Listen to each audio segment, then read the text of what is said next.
I'm starting with a mystery location in the Long Tom watershed.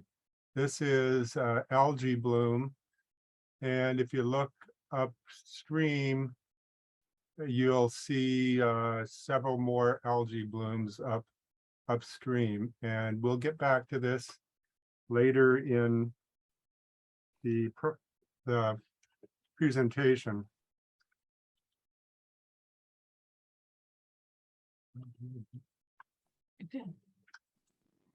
So the Long Tom watershed has been heavily affected by human activity for thousands of years, perhaps up to 18,000 years ago or longer. Of all the watersheds in Lane County, it is by far the most heavily affected by our human activities.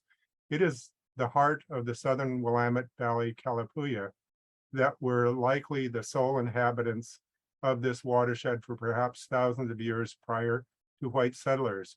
The water world they lived in was extremely different from the world we live in the southern Willamette Valley now and in the Long Tom watershed.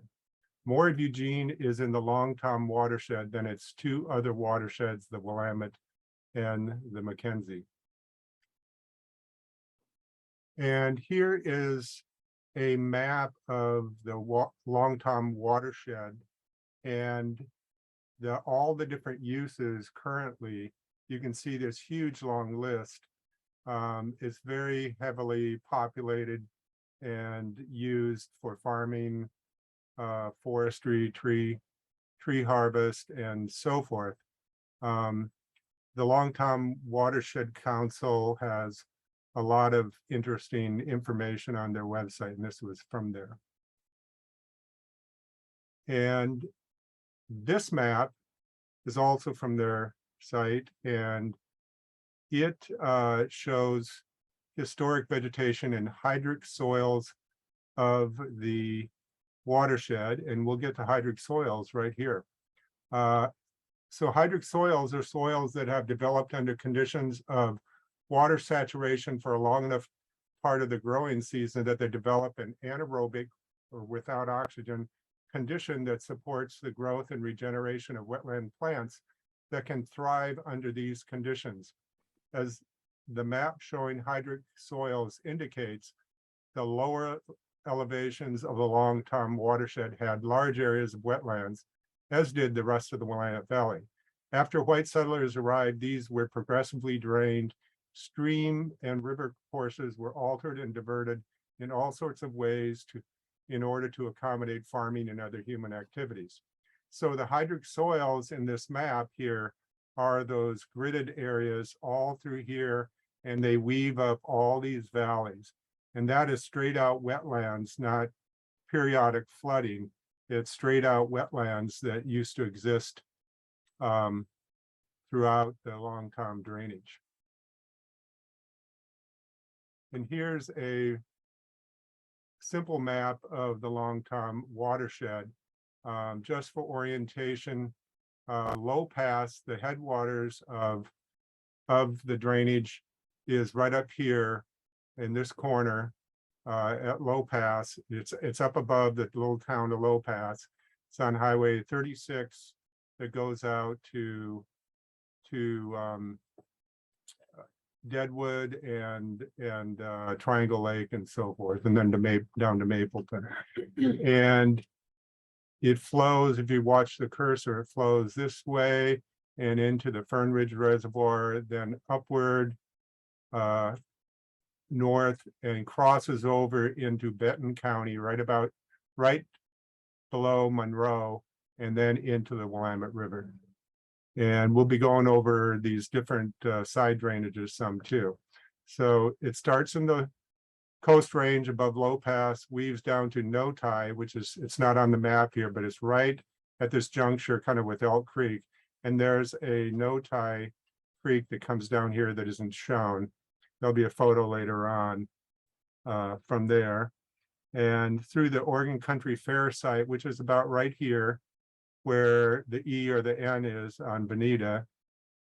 It misses Veneta and goes through Elmira and into the Fern Ridge Reservoir. Emptying out of the reservoir, it flows north, entering Benton County just a few miles before it flows to the Willamette River. And the long-term watershed is approximately 90% of it is on private land. Public land in the long-term watershed is with the Bureau of Land Management, the U.S. Fish and Wildlife Service, and the state of Oregon. There are no Forest Service lands within the watershed. The elevation ranges from 1,131 feet at the headwaters to 256 at the mouth, and it is 57 miles long. The basin size is 410 square miles. The entire Willamette River drainage is 11,478 square miles. This is approximately 3.6% of the Willamette River watershed. So it's pretty small as an overall part of the larger Willamette River watershed. And it is the smallest tributary to the Willamette River based on water volume out of the 11 major tributaries. Some questions to ask just in general for any of the watersheds, and we asked this last time too with the Mackenzie. Who are the main users of the waters in this watershed? What are the main factors affecting water quality in this watershed? What are the key threats to this watershed? Is there any activity that damaged the river in the past or that continues to damage it? Who owns the land in various areas of the watershed, and how does that affect the quality of the water in these different parts of the watershed? What was the watershed like before white settlement? What indigenous practices affected what the watershed was like back then? Are there any efforts currently to protect this watershed? What are Band-Aid / greenwash types of efforts versus more substantial real efforts for protecting the watershed? And lastly, what efforts could be done further to better protect this watershed? And the presentation following will help answer a number of these, but there's always more research to do. So sorry for the clutteredness of this map. It gives you some idea. Here is Spencer Butte down in the far right corner, and the Amazon drainage comes north and flows out this way. There is a diversion canal that goes to Fern Ridge Reservoir, and the rest of it goes out this way. And we'll be talking about Amazon Creek more later. And the headwaters is up here at Low Pass and comes down here, follows Poodle Creek Road, then over here, Scheffler down Knight Road. Notai is right down here, and Notai Creek is here. Then the river goes to this way through Country Fair, and then through Elmira and into the reservoir. Then there's the dam is here, and it flows northward until it hits Benton County, and then the Willamette River. And apologize for the poor quality of this slide. The lighting was really horrible. This is right up at the headwaters of the Long Tom, above the little town of Low Pass. And that light area behind the trees is a clear cut industrial forest land right at the headwaters. But fortunately, a little below, this is a patch of BLM, Bureau of Land Management, old growth that we've gone to for years. It's right off the side of the road, and four-wheelers are going through and abusing part of it and eroding a bunch, but a bunch of it is just intact and left alone. And it's a beautiful little spot with a stream going through it. And this is near town of Low Pass. It's a little hangout spot next to the Upper Long Tom, way near the headwaters, and you can see their furniture and so forth. And this is a beautiful little park that's in the below low pass heading towards Notai. Alderwood, it has a bunch of old growth. The Long Tom flows right through it. And this is some of the old growth in the Long Tom River there.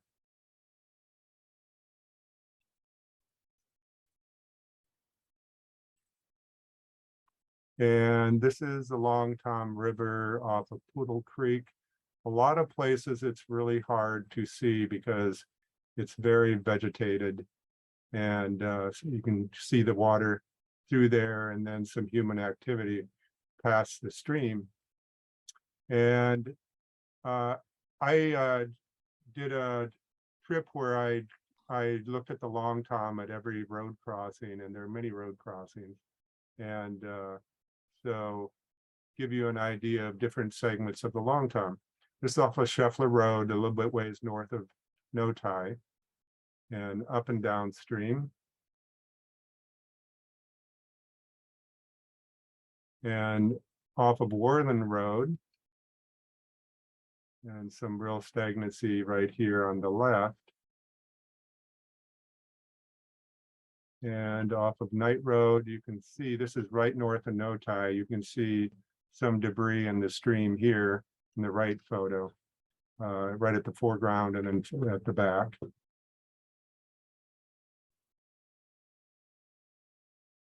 And this is right off of 126 in near Notai.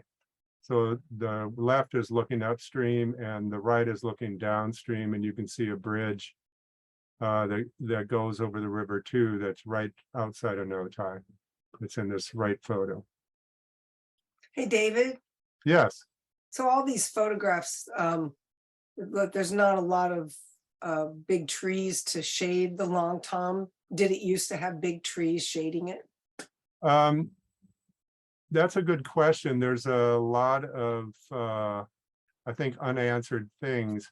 One of the things that happened to a lot of the streams, and you'll hear about the Amazon Creek, is that they were braided and spread out. And a lot of them were very tied in with permanent wetlands. And so there easily couldn't have been not many trees there in the wetland areas. And then there was also, which we'll get to a little later, the burning of more uplands to create oak savannas and so forth. So one thing the Long Tom Watershed and other entities are doing is trying to provide more shade along the streams for fish. So Is there fish in the Long Tom? yes, and even in Amazon Creek, they're trying to get more shade for Amazon Creek for fish. So this is real close to the country fair right off of Highway 126 near Veneta. And this is off of, oh, actually, this is off of Territorial, missed changing that. So this is off of Territorial right in on the edge of Elmira, right before it goes into the reservoir. And the reservoir itself, kind of from the north looking south. Most of us have seen the reservoir from many different angles, and have a little thing on the dam here. The Fern Ridge Dam was completed in 1942 and is currently one of the 13 multi-purpose dams operated by the Corps of Engineers in the Willamette Valley. The dam provides flood control, irrigation, recreation, navigation, and improved downstream water quality.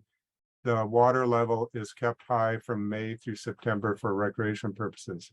Throughout the summer, the water level is lowered by up to 3 feet to provide for downstream irrigation needs, and is further lowered after September to provide necessary water storage capability to prevent possible downstream flood damage during the Willamette Valley's rainy season. The U.S. Army Corps of Engineers major repair effort on the Fern Ridge Dam on the Long Tom River near Eugene began in June 2005 and was completed in late October 2005. The internal drainage system was repaired and the embankment dam was rebuilt. That's from Wikipedia. And of course, this didn't mention there, and I haven't gone into the details of what downsides there are to the Fern Ridge Dam and reservoir. There's always downsides to virtually any dam.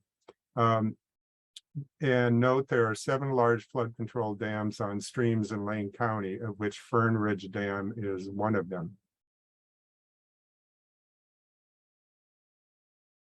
And this is the dam itself, the top 2, and then looking downstream. The water volume looking downstream was by far the highest I saw anywhere on the Long Tom, and it partly could be appearances because of it had more flow here. You can see it's really moving more. The Long Tom provides a lot of water for irrigation, and as that I just read, they let more water out in September and October, so it's larger volume, but downstream from here, the volumes did not look anywhere near here, so there probably is more irrigation withdrawal that reduces the river volume. And here we go again. So we're going to start right here at the mouth of where the dam is and head downstream now. We covered this part from Low Pass to the reservoir so far. And something a lot of people aren't familiar with it, but it was in the news here locally this last summer. 2 kayakers drowned on the Long Tom going over a dam in the lower Long Tom. And this is a sign that's along most of the roads near the river, warning about these structures. There's like 10 of them from the reservoir down to the Willamette River, and they show locations. And we'll see one of those a little later on in the slideshow. And here is off of Franklin Road, just a little ways north of the reservoir. You can see a clear cut in this lower right one, off on the left side, and then a lot of agricultural land there. And this is off of Highway 36 near Cheshire.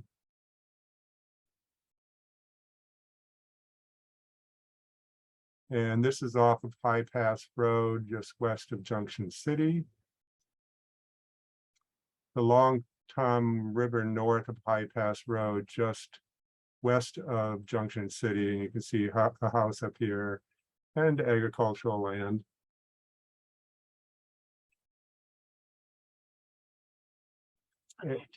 Yeah. And this is off of Ferguson Road, just northwest of Junction City. And here you can see on the left is one of those dams.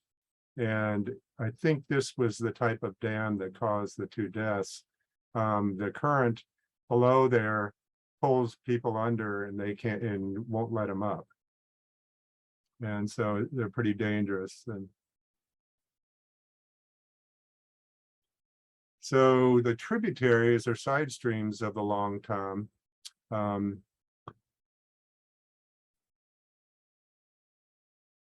on to those. So Ferguson Creek is right up here. It's just, you can see where Junction City is, and it flows westward into the Coast Range. And here is a lot of agricultural land, and then you get into forest land that's a combination of Bureau of Land Management and industry land.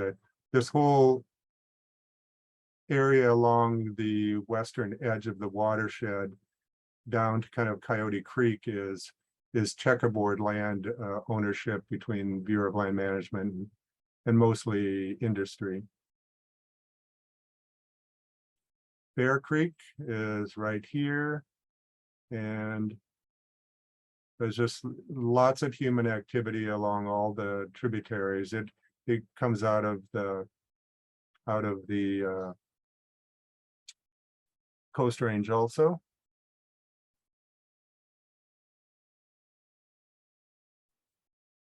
And here is this is real close to Notai Creek, just south in the south end of Notai, and this is a log yard. A lot of logging activity, some very large old growth logs right here just to the left of the car and behind the car. And Notai Creek just flows right through here and then down into this area.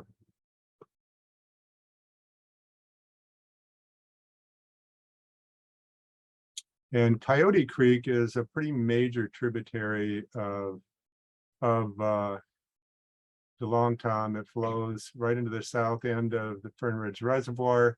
This is a nature preserve area. There's a hiking trail, and Coyote Creek flows through here. This time of year, with all these photos, it is one of the lowest water times, so there's definitely higher water flows at other times of the year. But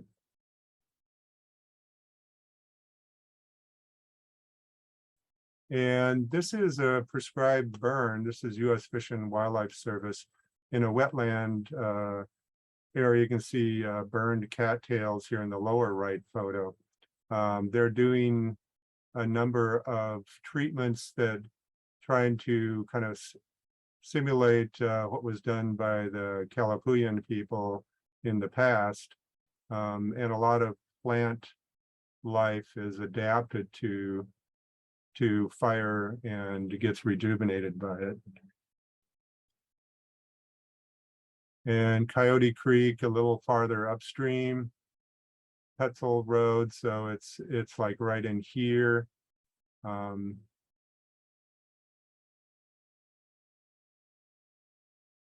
And Spencer Creek comes in right along Crow Road. It kind of like goes right through here, and this is right before it goes into Coyote Creek. You notice tiny bit of water down there, and then it's dry.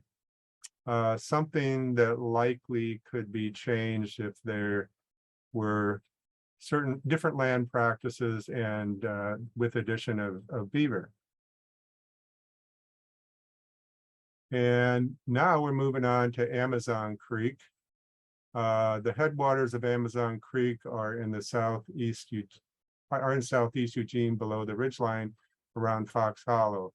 The photo on the right is Amazon Creek at Martin Street. So it's dry there. Probably a half mile downstream, it started showing water. You can see Fox Hollow trailhead right up here in the left photo, and this is the area of the headwaters, and Martin Street is right down here where that photo is taken. And there's a trail that goes up through the headwaters that's quite a pretty woodland trail up to Fox Hollow trailhead, and the other trailheads down here.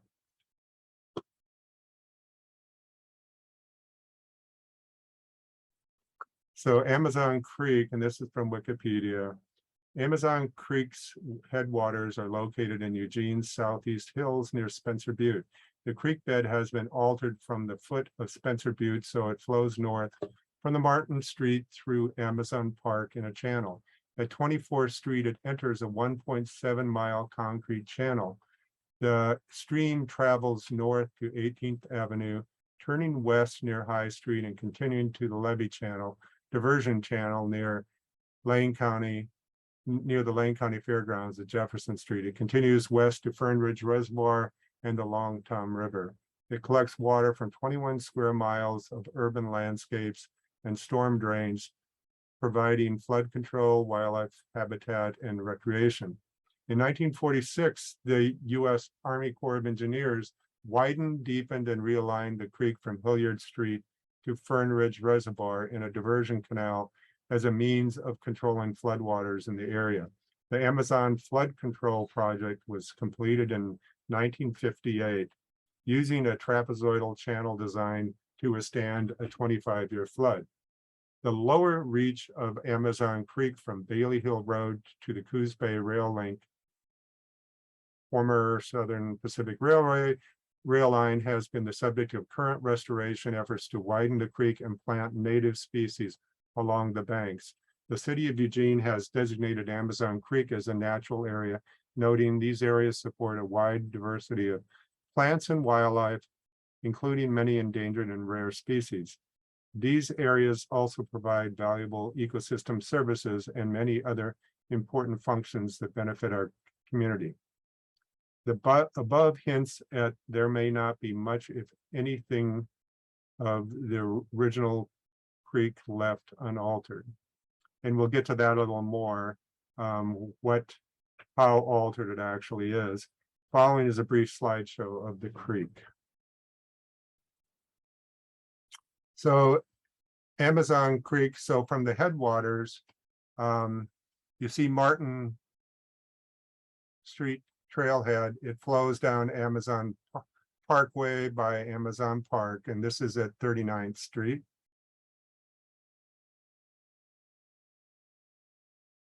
And here is right at Amazon Park. You can see a whole wall here that is a total barricade. There's some standing water here and some water coming down a chute there.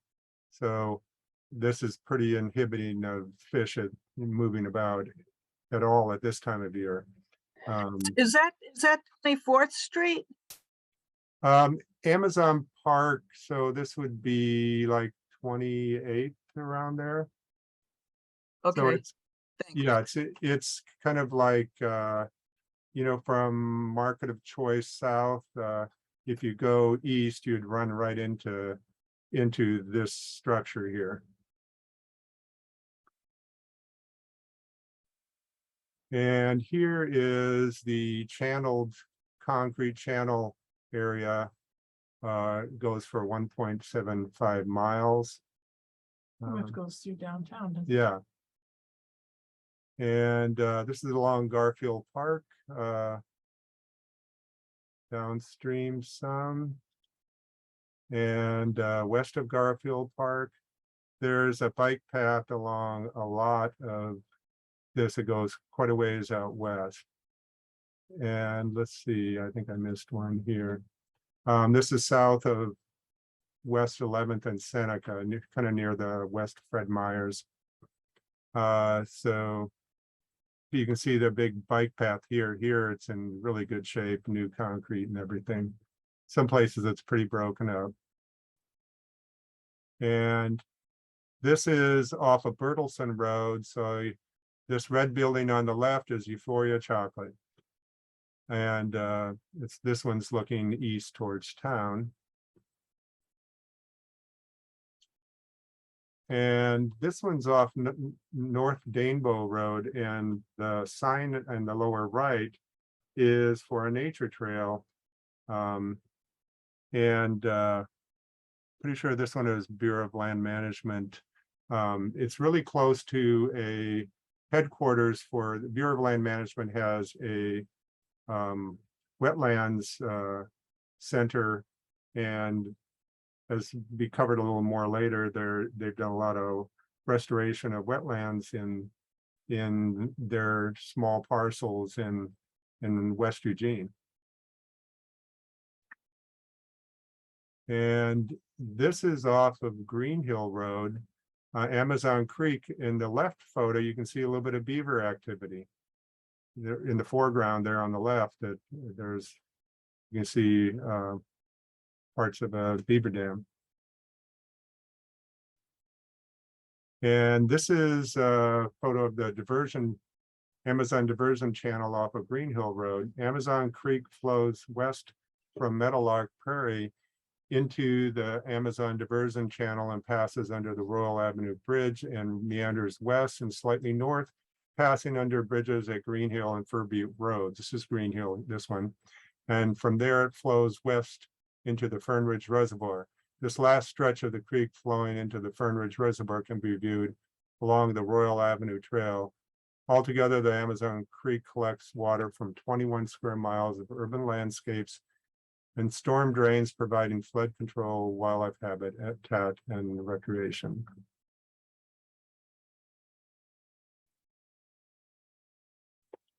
And this is Amazon Creek off of Bodenhammer. You can see some algae growth out here along the edges. And this is the Amazon Diversion Channel off of Fir Butte Road.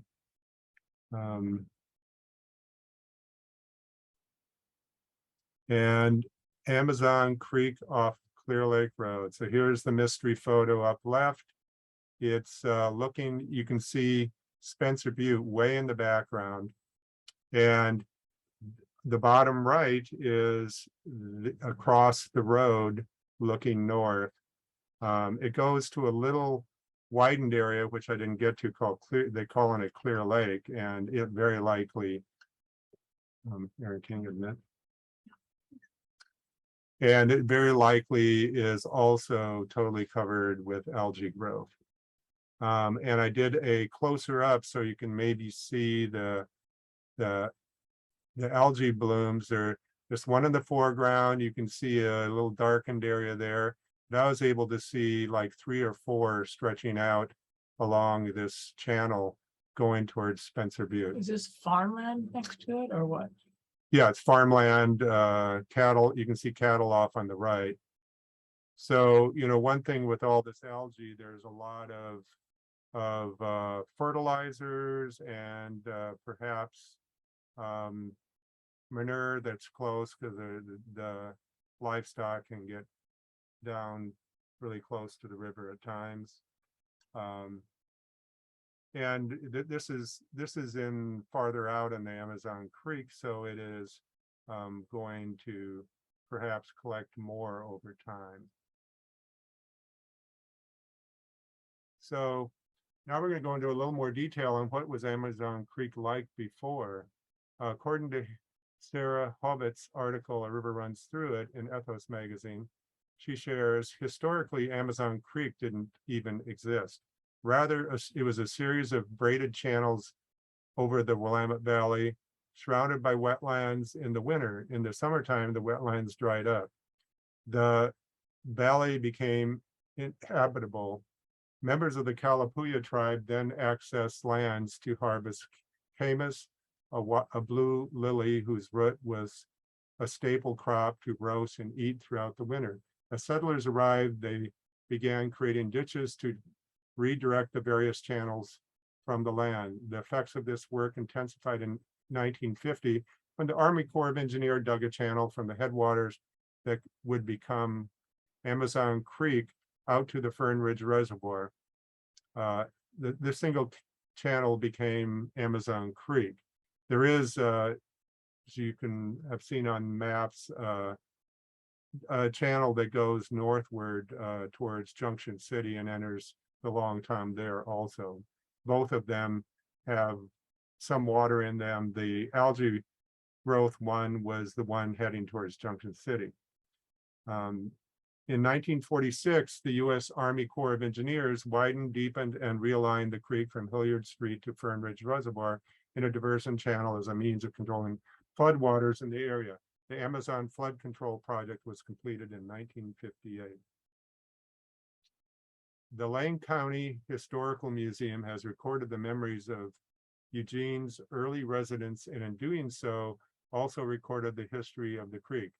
Dale Houlihan lived a block from the creek on Pearl Street and reminisced of its floods almost fondly. The thing that I remember most was most outstanding in my childhood was the fact that the old Amazon Slough was up there around about 17th and Pearl, and every year it would flood, and I just loved it. it would keep coming up, and we would watch to see how much it was rising, and it would get up across the sidewalk out in front that goes out to the porch to the street, and it would get up to the porch, and you wondered if it was going to come on up to the front door. But not everyone looked on the volatility of the Amazon with the charm of childhood adventure. Another interviewee, Carolyn Jackson, lamented that thanks to the troublesome Amazon, the land her family settled looked just like it was worthless. We had floods right one after another in this little creek back here. I've seen the time when that little store down here was a lake. Hey, David, isn't it also called the mill race? The mill race is actually off of the Willamette. That's near the university. So I haven't tracked down. I would guess that the mill race is off of the Willamette and then probably re-enters it at some point. So, but it's not part of the Amazon Creek? No, I don't think so. It's north of Franklin, and in part, some of it's south of there. I haven't ever tracked it, but it strikes me the water from that comes from the Willamette. But that's a good thing to search out. Okay, I'll do it. So let's see, did I cover this? Yeah, okay. And what was the Long Tom watershed like before white settlers? So back to this photo and the hydric soils. You look at this, all the red crosshatched areas in the map were wetlands with standing water most of to all the year. So, the prior article mentioned that a lot of them dried up, but there's some retained water, at least enough to create special kinds of soils that are indicative of long-term standing water with anaerobic or lack of oxygen. Very special soils, and they're just huge, weaving up through valleys and so forth. And this kind of pattern held for all of the Willamette Valley watershed. The yellow and light green areas would get periodic flooding, and that would drain, and it took a while for it to drain. So now this is from a web page on the Long Tom Watershed Council. Dr. David Lewis, he's a indigenous Kalapuyan professor at Oregon State University. He got all his degrees from the U of O, though, and he spoke at the Natural History Museum maybe 5 days ago or so, and Dee and I were able to go listen to him. But he has an article that's a long article in the Long Tom Watershed Council website that's way longer than this. This came from that. It just gives you a bit of an idea of how the Kalapuyan people lived in the Long Tom Watershed. So the Long Tom Watershed was the original homelands to two major tribes of Kalapuyan Indians, the Chelamela and the Chemafo tribes. The Chelamela occupied the upper or southern part of the watershed from the Coast Range to the Willamette at Eugene, and from the Kalapuya Range to the reservoir. The Chemafo occupied from the Coast Range to the Willamette and from the reservoir to just before Philomath at the north. The tribes lived in permanent villages in the middle to upper reaches of the watershed along tributaries to the Long Tom River. The foothills of the Coast Range had permanent villages, while the temporary fishing and root gathering encampments were down on the flatlands near the Long Tom and the Willamette. The tribes practiced a seasonal round lifeways with permanent winter villages above the floodplains and annual temporary encampments in known cultural locations for root digging, berry picking, hunting, and fishing activities. The tribes used canoes for efficient transportation of goods and peoples throughout the region and maintained kinship and trade relations with all regional tribes, Kalapuyan tribes and non-Kalapuyan speaking people. And this is a continuation. The Kalapuyans were not agriculturalists, but instead practiced some horticultural and land stewardship activities. They based their seasonal round lifeways around food plant cycles in the Willamette Valley. In the spring and summer, they would begin berry picking and root digging of camas, while at the end of summer, they would pick crops available at the end of the season, like apples and hazelnuts. In late September, the tribal women would set fire to their section of the Willamette Valley in a practice known as pyroculture. The fires would burn all the most recent vegetation growth, eliminating pests and depositing nutrients in soil. The cleared plains would regrow quickly from subsurface plants that survived the fires.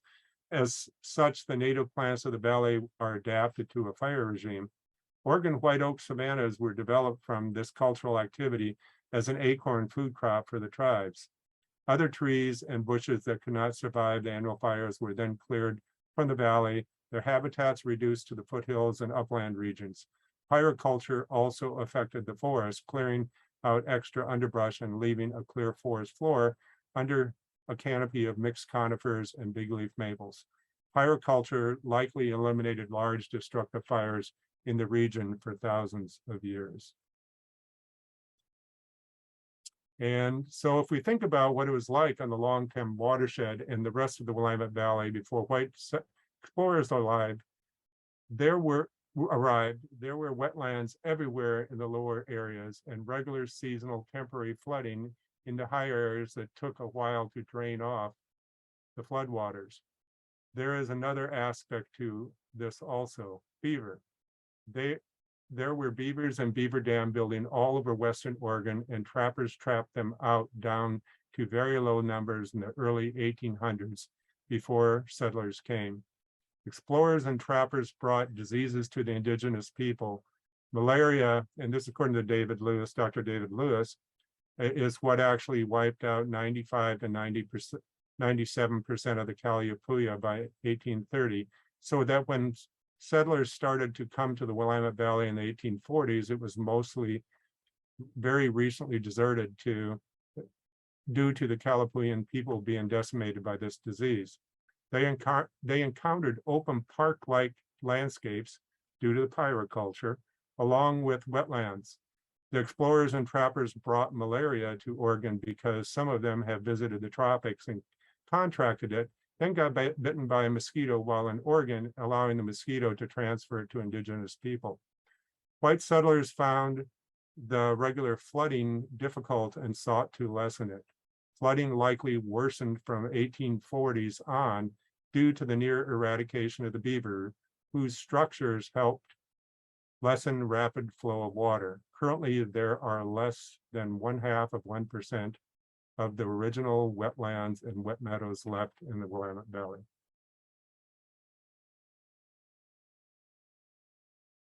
And so it is obvious from this presentation that the Longtom Watershed is and has been heavily and adversely affected by human activities, and mainly since white settlers arrived. There have been ongoing efforts to restore wetlands and improve the health of this watershed. The Longtom Watershed Council is one of the groups doing this, with 90% of the land in private ownership and their work being voluntary with landowners. It's limited in what they can do and very limited in preventing harm. They also have members who are involved in extractive industries that don't want limitations on what they do. So that can affect how strong they can advocate for certain things.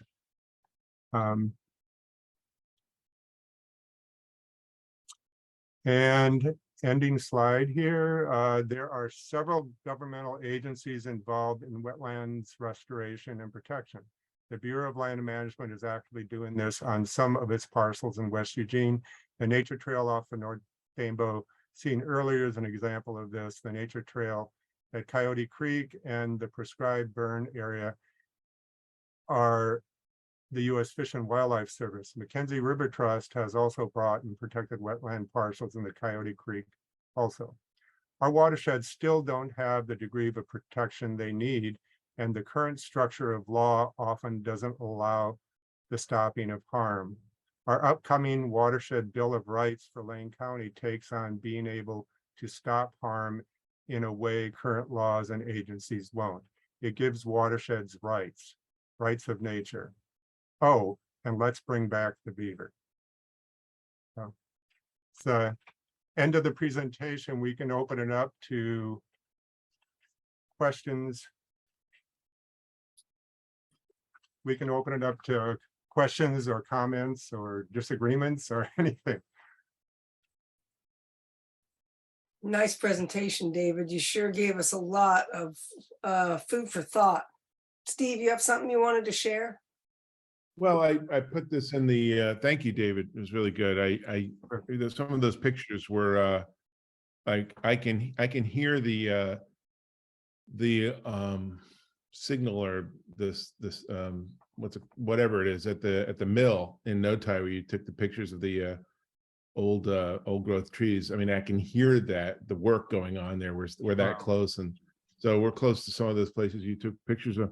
So this is a book that I bought. It came out in 2017. It's really good, very interesting. It's very current. It's got like 400 pictures in it. It's along the Long Tom River observations from the past and present by David Turner, who I think is a well-known local writer and museum guy. I bought this at the Lane County History Museum, and by the way, it says there are 25 non-native and 25 native fish species in the Long Tom River. And there's someone who argues that there used to be salmon all the way up to Notai. And I read somewhere else that there was a riverboat in the northern part of the Long Tom River at the end, like a steam old Proud Mary type riverboat. I don't know. Anyway, this is a really good book if you're really interested. It's just got tons of color, really good pictures, and it's very interesting. I heard a talk by him too, talking about how conservative, how pro-South people in the late 1800s, around the time of the Civil War, came out to Elmira, which was the town before Veneta, and boy, he really went off about that. Like he thinks this is the most right-wing area in the state, which at least if I remember correctly, and I don't even know if it was David, but I think it was him talking. Anyway, it's very interesting. Thank you. Yeah. Who is the author of that book? David Turner, and I put it in the chat. Okay, great. Thanks.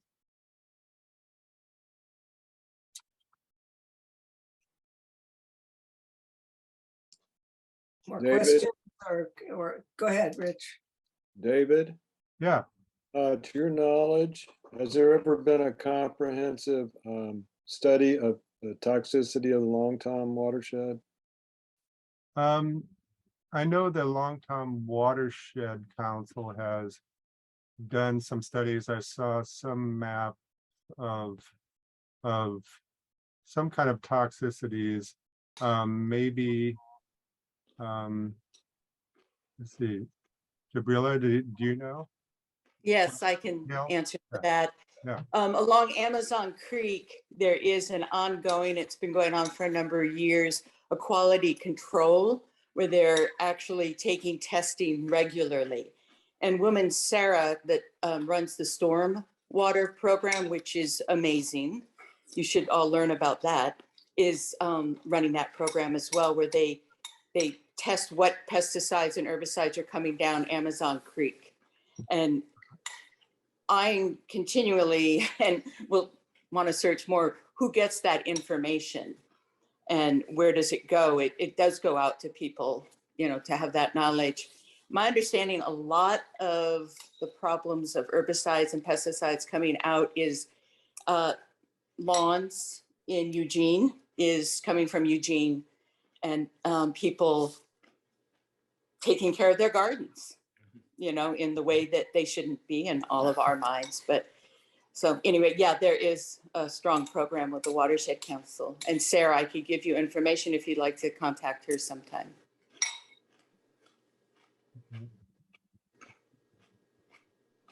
Yes, I mean, it is troubling to see cattle right at the water's edge.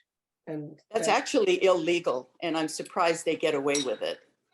yeah, well, I mean, right, isn't it supposed to, aren't they supposed to be fenced from the water? Yes, there, my understanding, because on our land, we went through that. We lost, you know, we had to pull fields, you know, fencing into fields to keep it out of the water. And that area that you actually showed with the algae bloom has always been fairly devastating to see. And I don't understand why they can keep doing it. Mhm. Yeah, I saw several places where cattle could get right up to the river and saw cattle In the river. along the river. Not actually, I never saw any cattle right in the river, but Mhm. I didn't see any impediments to them not going in there at times. Actually illegal. Yeah, I believe I it did. is. So I'm glad you brought that up because I was just going to ask about the water quality issues. And, you know, once that gets mingled into the Fern Ridge Reservoir, once Maybe I will correct that. the water drains out of the Fern Ridge Reservoir, is that being used by communities up or downstream from it to provide drinking water for their city water systems?